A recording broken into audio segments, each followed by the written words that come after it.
Start करने जा रहे हैं वो है फंक्शन। ठीक है, बहुत ही इम्पोर्टेंट टॉपिक है अपना। तो इस टॉपिक को दो पार्ट में मैंने डिवाइड किया है। एक तो कुछ टॉपिक्स जो हैं 11th में जो हमने पढ़े हैं वो 11th के टॉपिक्स हैं, और कुछ टॉपिक्स जो हैं हमारे 12th के। तो आज जो मैं टॉपिक्स कवर करने वाला हूँ set, Cartesian product of two sets और रिलेशन का डेफिनेशन के बारे में आज कवर करने वाले हैं। ठीक है, so let us start.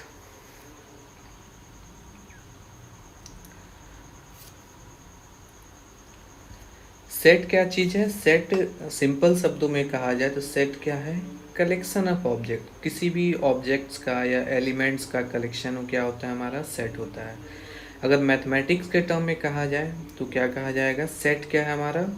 Set is simply collection of numbers. ठीक है, अब हम नंबर्स जानते हैं, हमारे बहुत सारे नंबर्स हैं, तो उनका अलग अलग जो भी कलेक्शंस होंगे वो हमारे क्या होंगे? अलग अलग तरह के सेट होंगे। जैसे for example set of all natural numbers, ठीक है, विच डिवाइड 42। नेचुरल नंबर्स क्या होते हैं? नेचुरल नंबर्स का सेट आप जानते हो 1 2 3 4 5 6 7 ऐसे जो सीरीज चलता है वो नेचुरल नंबर का सीरीज चलता है। ठीक है, तो उन नेचुरल नंबर्स का सेट जो कि क्या करे? 42 को डिवाइड करे। तो इसमें हमारे क्या आ जाएंगे? 1 आ जाएगा, 1 42 को डिवाइड करेगा और ये नेचुरल नंबर भी है। 2 आ जाएगा, 3 आ जाएगा, 4 आएगा नहीं आएगा, 4 नेचुरल नंबर है बट ये 42 को डिवाइड नहीं करता है। 6 डिवाइड करेगा, 7 डिवाइड करेगा, अगेन 14 डिवाइड करेगा, 21 डिवाइड करेगा और 42 इटसेल्फ 42 को डिवाइड करेगा। तो ये जो सेट हुआ हमारा, ये जो सेट ऑफ नेचुरल नंबर्स हुआ जो कि क्या कर रहे हैं? 42 को डिवाइड कर रहे हैं, ये हमारा अकॉर्डिंग टू एग्जांपल ये क्या होगा? सेट ए होगा। कभी भी सेट को हम करली ब्रैकेट में रिप्रेजेंट करते हैं और हर एक एलिमेंट्स को जो हमने लिस्ट किया है उसको कॉमा से सेपरेट करते हैं। ठीक है, कुछ हम देखते हैं कुछ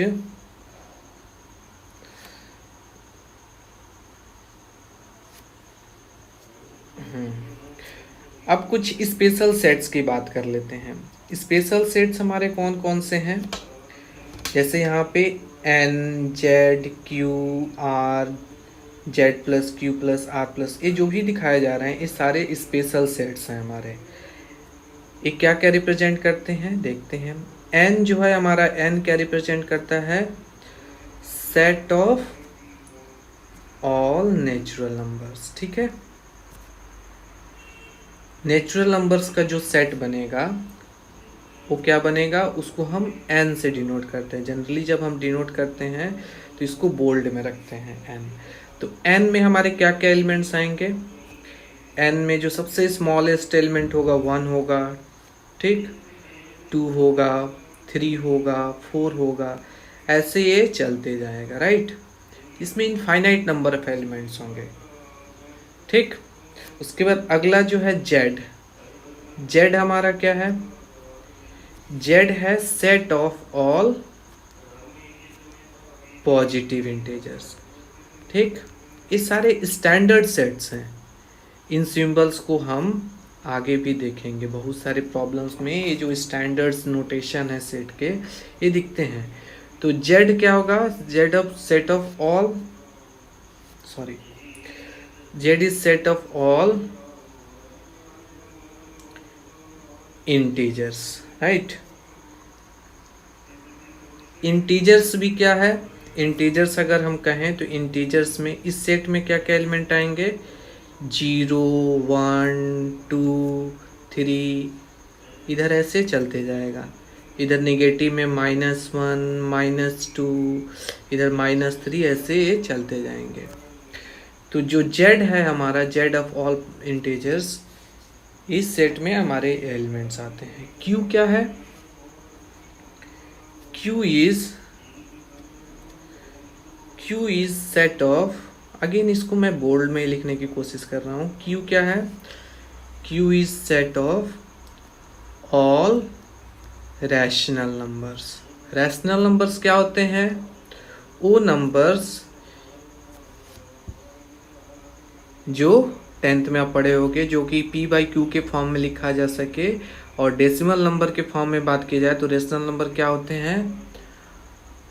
ऑलवेज टर्मिनेटिंग या टर्मिनेटिंग, नॉन टर्मिनेटिंग रिपीटिंग होते हैं। नॉन टर्मिनेटिंग नॉन रिपीटिंग वाले हमारे इरेशनल नंबर होते हैं, राइट। तो इसमें भी बहुत सारे एलिमेंट्स आ जाएंगे, ठीक। आर क्या है? आर बहुत जगह आप देखते होगे। जो आर है वो अपना क्या है? आर जो रिप्रेजेंट करता है, R is set of real numbers, ठीक। रियल नंबर्स क्या होते हैं? इसमें हमारे सारे रेशनल नंबर्स आ जाते हैं। रियल नंबर में rational numbers and irrational numbers आ जाते हैं, राइट। वैसे ही कुछ और भी हमारे इधर सेट दिखाए जा रहे हैं। स्टैंडर्ड सेट्स का नोटेशन है, जेड है, जेड प्लस है, ये क्या है? Set of all positive integers. Q plus है, ये क्या है?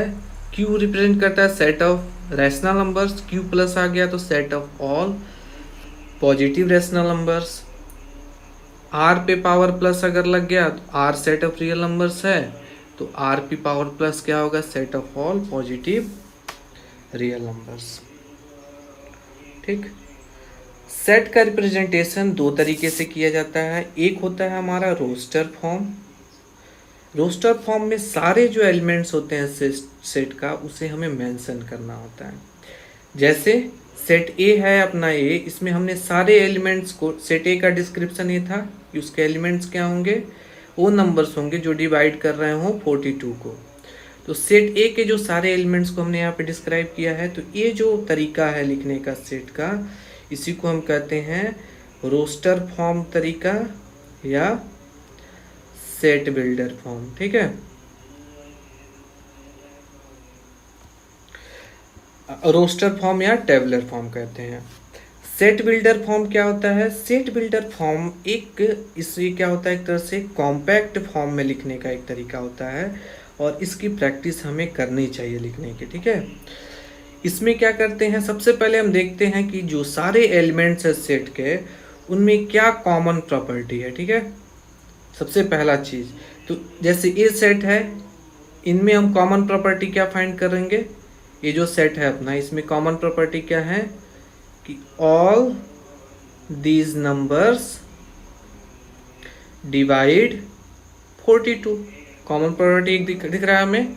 तो ऐसा हमें पहले गैस करना होगा, और इसको रिप्रेजेंट करने का तरीका क्या होता है? इस सेट को भी हम करली ब्रैकेट में ही रखते हैं।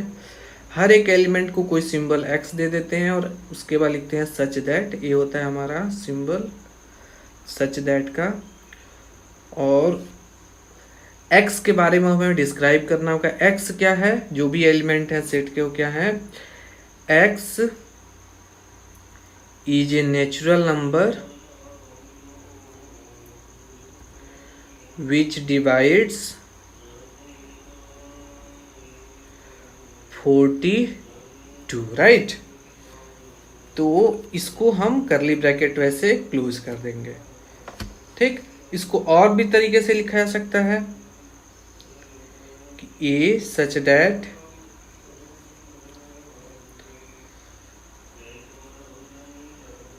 x is डिवाइजर ऑफ 42, और करली ब्रैकेट क्लोज कर लीजिए। तो ये भी तरीका है लिखने का से, है ना।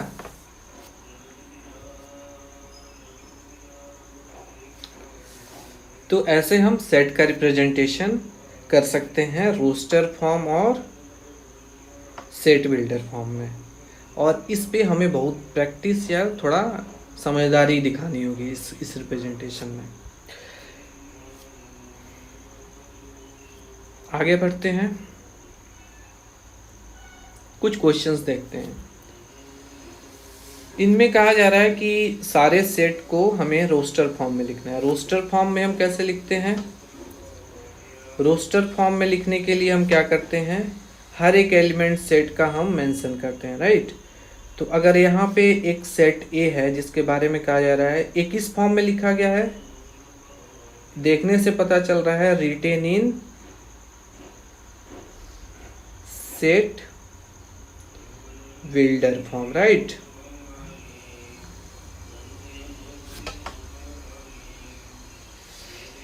तो इसमें कह रहा है कि x इंटीजर होगा, ठीक है। और x के बारे में क्या कहा जा रहा है कि x हमारा -3 से लेकर के 7 के बीच में लाई कर रहा है। तो इसका मतलब x हमारा क्या हो सकता है, -3 हो सकता है, -2 हो सकता है, इंटीजर है, ठीक है। -1 0 1 2 3 4 5 6 7 यहाँ पे इंक्लूडेड नहीं है, ठीक है, ठीक। यहाँ पे क्लोज ब्रैकेट नहीं है, 7 अपना इंक्लूडेड नहीं है। तो देयरफॉर हमारा जो सेट होगा वो ए इन रोस्टर फॉर्म कैसा होगा, वो कुछ ऐसा दिखेगा, ठीक। अगला क्वेश्चन है अपना कि एक सेट बी है जिसमें क्या है 2 डिजिट नेचुरल नंबर्स हैं सच दैट उनका सम क्या है 8 है। मतलब दोनों जो डिजिट है उनका सम क्या है हमारा 8 है। तो चलो लिखते हैं इसको रोस्टर फॉर्म में। अगेन करली ब्रैकेट, हर एक एलिमेंट को डिस्क्राइब करना होगा। तो देखते हैं क्या हम 8 0 लिख सकते हैं, इन दोनों का सम क्या होगा 8 होगा। बट क्या ये दोनों जो नंबर्स हैं ये हमारे क्या नेचुरल नंबर हैं, नहीं है। तो ये हमारा पॉसिबिलिटी नहीं बनेगा, ठीक है। 7 1 बन सकता है, बिल्कुल 7 1 बन सकता है। तो 1 7 भी बनेगा, है ना। 2 6 बनेगा, इन दोनों का भी सम क्या है, ये दोनों नेचुरल नंबर हैं और दोनों का 2 डिजिट नंबर, दोनों का सम क्या आ रहा है 8 आ रहा है। 6 2 का भी कितना आएगा 8 आएगा। ऐसे ही हम 3 5 5 3 4 4, राइट। और भी कोई एलिमेंट्स आएंगे और सारे नहीं आएंगे। तो ये सारे हमारे 2 डिजिट नेचुरल नंबर्स हैं, राइट। और ऐसे हो जाएगा।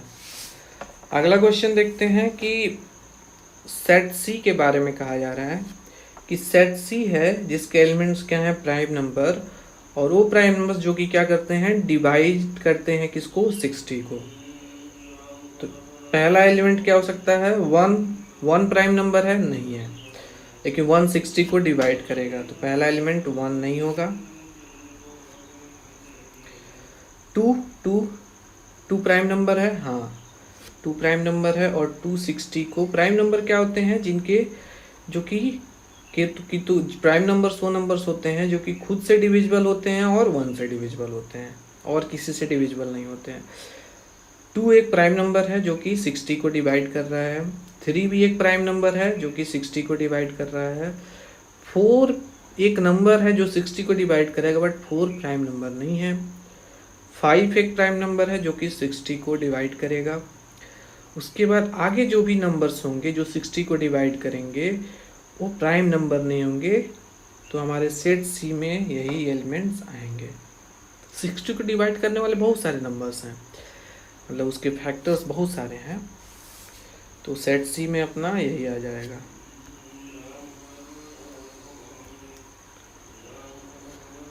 आगे देखते हैं कि अगला क्वेश्चन है कि सेट डी है जिसके एलिमेंट्स क्या हैं पॉजिटिव इंटीजर्स, और वो इंटीजर्स इस रिलेशन को फॉलो कर रहे हैं। तो इस रिलेशन से सबसे पहले हम क्या करेंगे, इस रिलेशन से हम फाइंड आउट करते हैं कि x क्या क्या हो सकते हैं, कौन कौन से इंटीजर्स हो सकते हैं। पॉजिटिव इंटीजर्स की बात हो रही है, तो एक तो 1 हो सकता है, 1 का स्क्वायर 40 से छोटा होगा, 2 का स्क्वायर भी 40 से छोटा होगा, 3 का भी, 4 का भी, 5 का भी, 6 का भी, 7 का होगा नहीं होगा। और ये सारे क्या है हमारे पॉजिटिव इंटीजर्स हैं। तो x हमने ये पता कर लिया, तो x ही तो हमारे सारे क्या है सेट डी के एलिमेंट्स हैं। तो सेट डी के एलिमेंट्स क्या क्या हो जाएंगे, 1 2 3 4 5 6, राइट।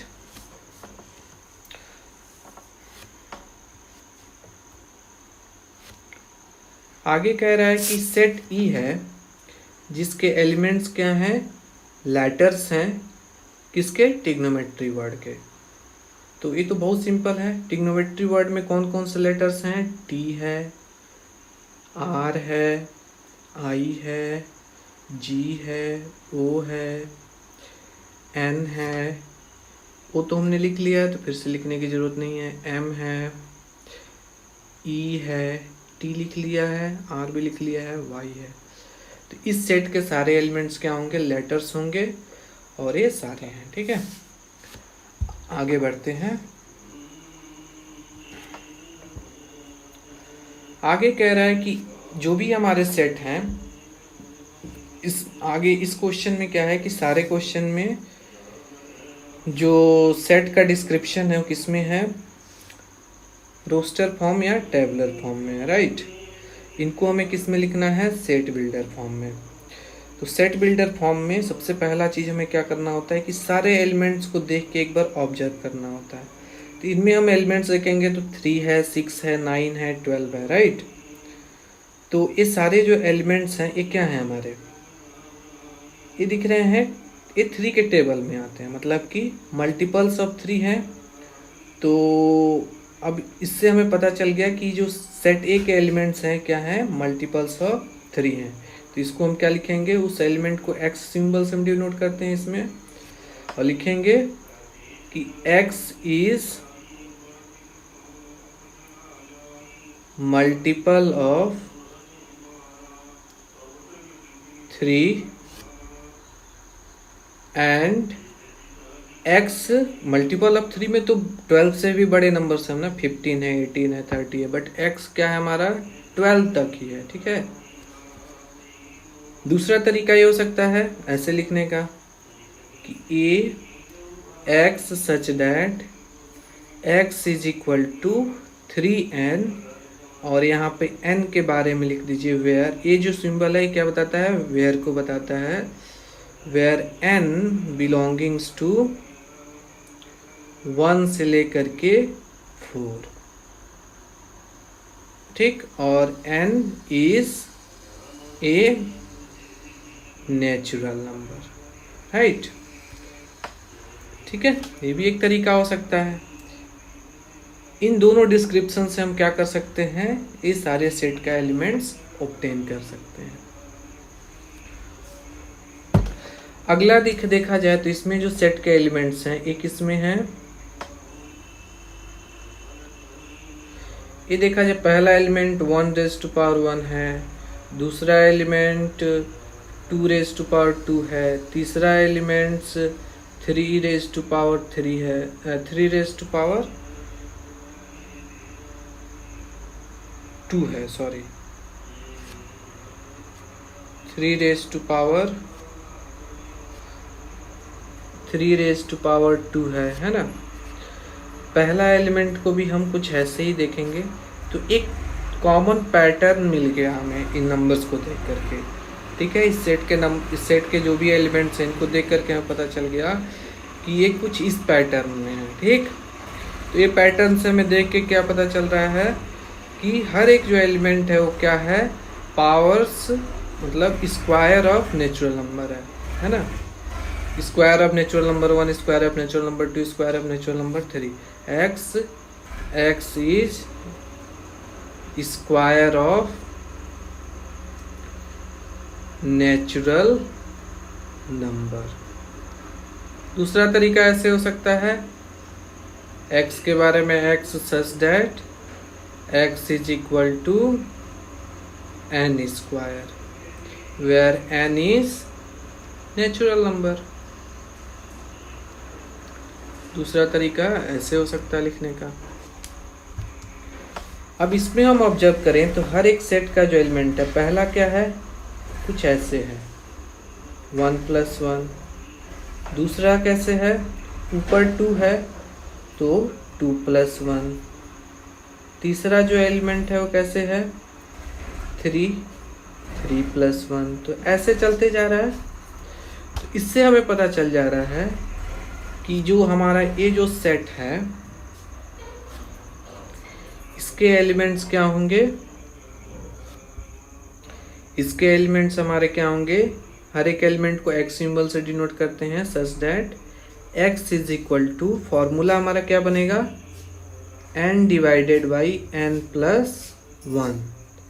और n क्या है हमारा, where n is natural number. ठीक है।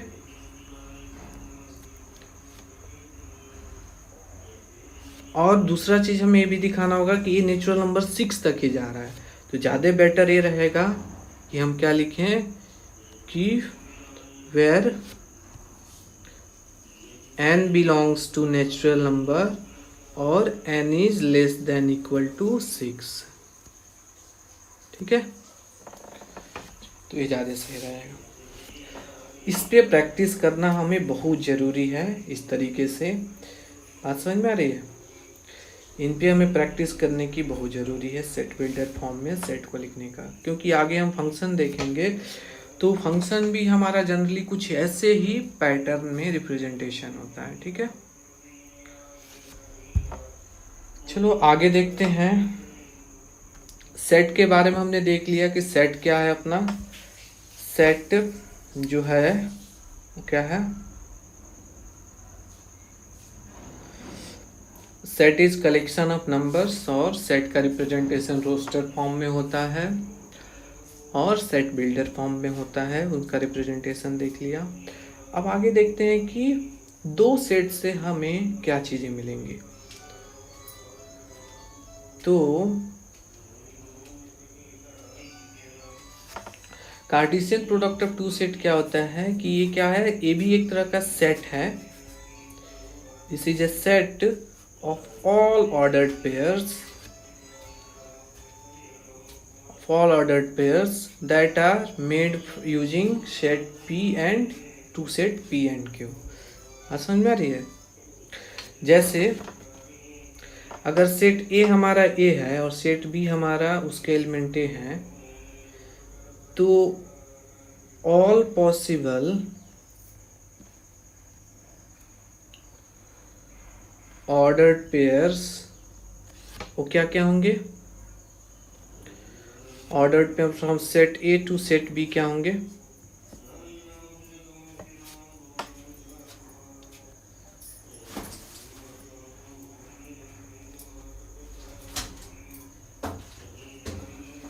From set A to set B क्या होंगे। सेट ए का पहला एलिमेंट का पेयरिंग किसके साथ हो सकता है, सेट बी का पहला एलिमेंट 3 के साथ होगा, एक ऑर्डर्ड पेयर ये बन जाएगा। सेट ए का पहला एलिमेंट का दूसरे एलिमेंट सेट बी के साथ पेयरिंग, ये दूसरा ऑर्डर्ड पेयर बन जाएगा। ठीक है, ऐसे ही सेट ए का पहला एलिमेंट का पेयरिंग दूसरे के साथ दूसरे एलिमेंट का पेयरिंग पहले के साथ कुछ ऐसे बन जाएगा, एक ऑर्डर्ड पेयर दूसरे के साथ ऐसे बनेगा। तीसरा एलिमेंट सेट ए का उसका पहले एलिमेंट सेट बी के साथ ऐसा एक पेयर बन जाएगा। तो हमारे ऑल पॉसिबल ऑर्डर्ड पेयर्स ए होंगे। तो Cartesian product of two set है क्या चीज, Cartesian product of two set ये क्या है, set of all ordered pair से जो भी एलिमेंट्स हैं, इन्हीं एलिमेंट्स का जो सेट है वो हमारा क्या है, कार्टेशियन प्रोडक्ट है। ठीक है, तो कार्टेशियन प्रोडक्ट हमारा सिंपली है क्या चीज, इन एलिमेंट्स का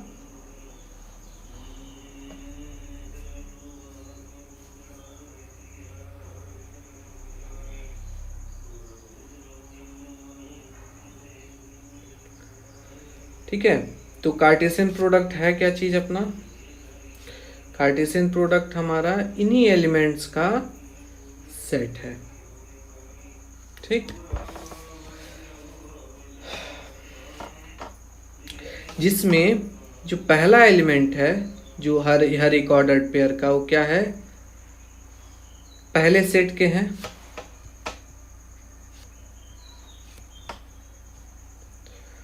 और दूसरे एलिमेंट किसके हैं? दूसरा एलिमेंट जो है वो दूसरे सेट का है। ठीक है, सेट बी का। तो इसका नोटेशन कुछ ऐसे होता है। और इसका अगर देखा जाए तो दो एलिमेंट होते हैं इसमें ऑर्डर्ड पेयर में, हर एक ऑर्डर्ड पेयर में। और हर एक ऑर्डर्ड पेयर का जो पहला एलिमेंट है पहले सेट से बिलोंग करता है, दूसरा एलिमेंट दूसरे सेट से बिलोंग करता है। राइट।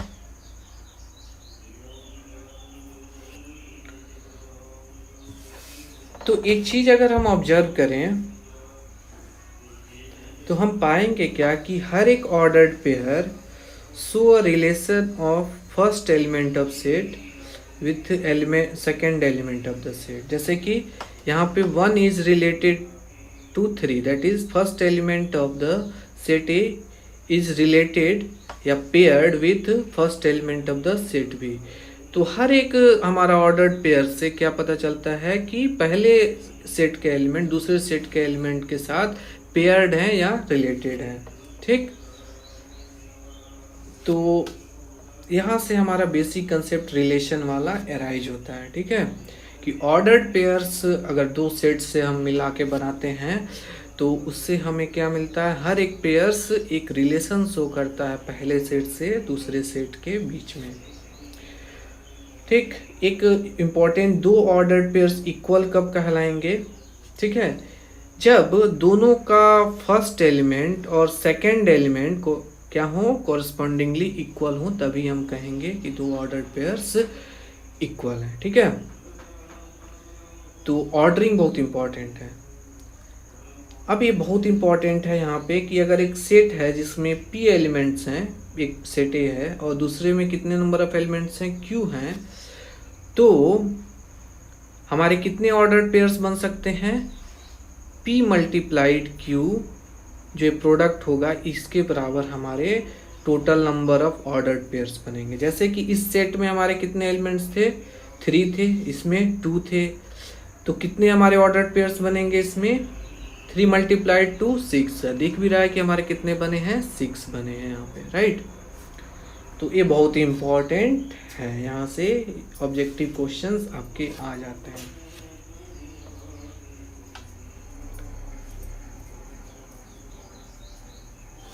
नेक्स्ट देखते हैं क्वेश्चन, देखते हैं एनसीईआरटी का ही है कि अगर सेट ए है जिसका सेट ए में कितने एलिमेंट्स हैं? 3 एलिमेंट्स हैं। दूसरा सेट है जिसमें कि 3 4 5 एलिमेंट्स हैं, मतलब कितने नंबर ऑफ एलिमेंट्स हैं? 3 एलिमेंट्स हैं। तो कितने एलिमेंट्स होंगे किसमें? Cartesian product of A cross B में। तो इसका रिप्रेजेंटेशन कैसा होगा? Number of element in Cartesian product of A cross B will be is equal to number of elements in set A multiplied by number of elements in set B. तो set A में हमारे कितने number of elements हैं? 3 हैं। Set B में कितने हैं? Count करेंगे तो ये भी 3 है। तो टोटल नंबर ऑफ हमारे जो एलिमेंट्स होंगे या total number of ordered pairs in Cartesian product A cross B वो कितने होंगे? 9 होंगे। आगे देखते हैं।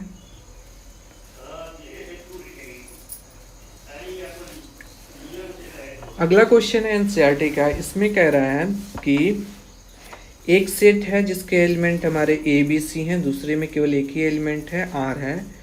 तो सबसे पहले हमें करना है सेट फॉर्म करना है P cross Q, Cartesian product ए फॉर्म करना है। तो इसके एलिमेंट्स क्या होंगे? ऑर्डर्ड पेयर्स होंगे फ्रॉम पी टू क्यू। तो P to Q ordered pairs हमारे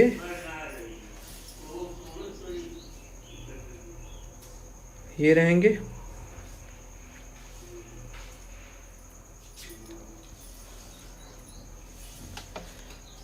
और Q क्रॉस P जो है हमारा, ये कार्टेशियन प्रोडक्ट है, इसके ऑर्डर पेयर्स क्या होंगे, Q से P क्या होगा, ठीक है।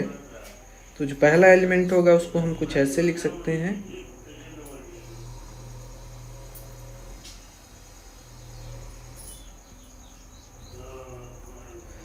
ठीक। तो अब क्वेश्चन पूछा जा रहा है कि क्या P क्रॉस Q जो है इसके एलिमेंट्स और इसके एलिमेंट्स क्या इक्वल है। अगर देखा जाए कि एक एलिमेंट ए है तो इसके जैसा कोई इसमें एलिमेंट है नहीं है, ये अलग है, ऑर्डरिंग इनके अलग है, इसका और इसका अलग है, इसका इसका अलग है। Since first element of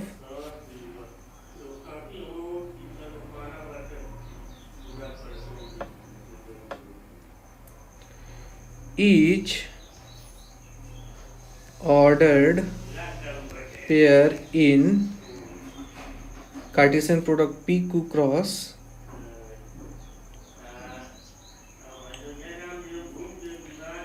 is not equal to first element of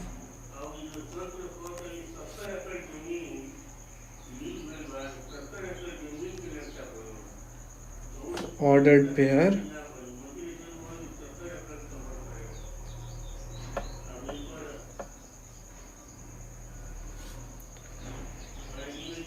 same applies for second element, ठीक है। therefore P क्रॉस Q हमारा और ये जो कार्टेशियन प्रोडक्ट है ये दोनों बराबर नहीं है, ठीक है। इनकी कॉरस्पॉन्डिंग जो फर्स्ट और सेकंड एलिमेंट्स हैं वो बराबर ही नहीं है। अगला क्वेश्चन है कि कार्टेशियन प्रोडक्ट, एक कार्टेशियन प्रोडक्ट है जिसमें कितने हैं, 9 एलिमेंट्स हैं, जिसमें कुछ हमारे ऑर्डर्ड पेयर्स दिए गए हैं। तो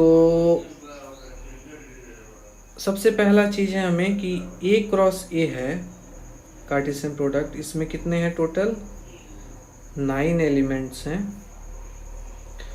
और इसके कुछ ऑर्डर्ड पेयर्स हमारे दिए हुए हैं, जैसे कि एक A दिया हुआ है और एक A दिया हुआ है, और जो 7 हमारे जो हैं ऑर्डर मतलब एलिमेंट्स वो हमें नहीं पता है।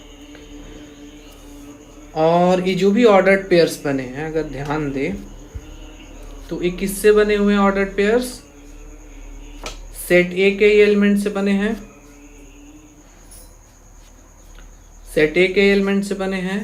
तो इसका मतलब कि सेट ए में क्या होगा, सेट ए में -1 एक एलिमेंट होगा, 0 भी होगा और 1 भी होगा, ठीक। इतना तो कंफर्म है। और भी कोई एलिमेंट होंगे तो अगर हम ले लें, 2 बार ले लें सेट ए को, तो इन दोनों से हमें कितने मिलेंगे, 9 ऑर्डर्ड पेयर्स मिलेंगे।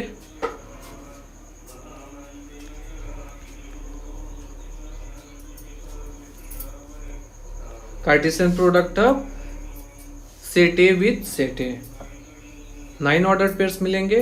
तो इससे हम कंफर्म हो जा रहे हैं कि सेट ए में हमारे 3 ही एलिमेंट्स हैं और ये हमारे एलिमेंट्स हैं, ठीक।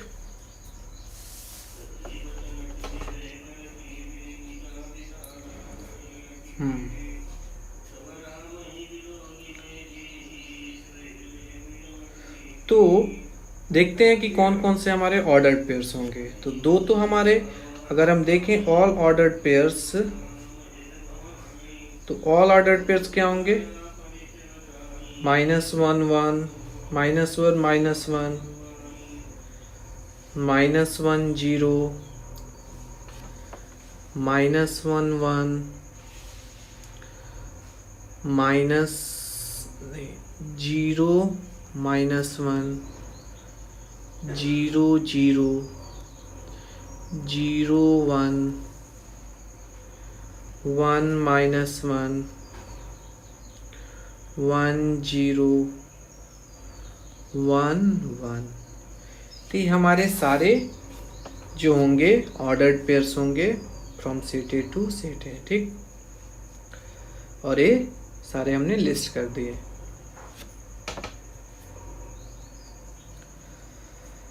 अब कह रहे हैं कि एक सेट है, सेट ऑफ आर को हम किससे डिनोट करते हैं, अभी मैंने बताया आर एक स्टैंडर्ड सेट है।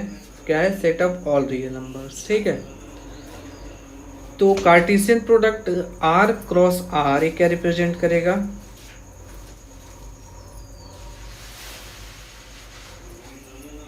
अगर कहें आर क्रॉस आर, अगर कहें कि इसके एलिमेंट्स को x से डिनोट करें और इसके एलिमेंट्स को अगर हम y से डिनोट करें तो हमारे ऑर्डर्ड पेयर्स क्या बनेंगे? x और y, और x और y को हम क्या लिखेंगे? Where x belongs to real number और y भी रियल नंबर्स। तो हमारे ऑर्डर पेयर्स इससे बहुत सारे मिलेंगे, ठीक है। इसमें ये हमारा जो रिप्रेजेंटेशन है ये सेट बिल्डर फॉर्म रिप्रेजेंटेशन है। इसमें हमने हर एक एलिमेंट को मेंशन नहीं किया है इंडिविजुअली, एक कॉम्पैक्ट फॉर्म में हमने किया है, ठीक। तो ये रिप्रेजेंट क्या करता है? ये जो भी हमारे होंगे, ये जो पॉइंट्स होंगे, रिप्रेजेंट्स पॉइंट्स या pairs represents,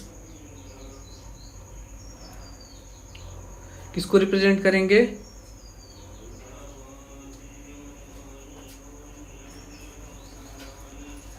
a point in two dimensional space. Two dimensional space में पॉइंट को रिप्रेजेंट करेंगे। वैसे ही अगर हम इसकी बात करें तो ये क्या है? रियल नंबर सेट का ट्रिपलेट है ना। इसको आप क्या कहते हो? अगर कहा जाए तो इसको आप डबलेट भी कहते हो, रियल नंबर सेट का डबलेट, रियल नंबर सेट, ठीक है। अगर हम पहले जो रियल नंबर सेट है उसके एलिमेंट्स को x से डिनोट करें, दूसरे को y से, तीसरे को z से, तो ये जो है, ये जो ट्रिपलेट है हमारा रियल नंबर का, इस ट्रिपलेट को हम सेट बिल्डर फॉर्म में कैसे रिप्रेजेंट कर सकते हैं? उसका पहला एलिमेंट क्या होगा?